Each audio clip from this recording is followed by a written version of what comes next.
জামায়াতের আমিরের দেয়া পতিতাবৃত্তি নিয়ে পোস্টের ব্যাখ্যা দিয়েছেন দলটির সেক্রেটারি জেনারেল মিয়া গোলাম পরোয়ার। সামাজিক যোগাযোগ মাধ্যম এক্স সাবেক টুইটারে দেয়া এই পোস্ট 5 মিনিটেই ডিলিট করে দেন তিনি। এরপরই তার এক্স অ্যাকাউন্ট হ্যাক করার দাবি আসে।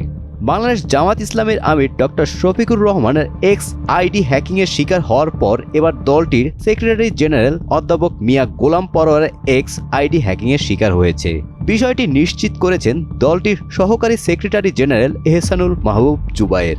অধ্যাপক মিয়া গোলাম পরোয়ারের এক্স হ্যান্ডেল হ্যাক করে রাত 8টা 31 একটি আপত্তিকর পোস্ট হয়।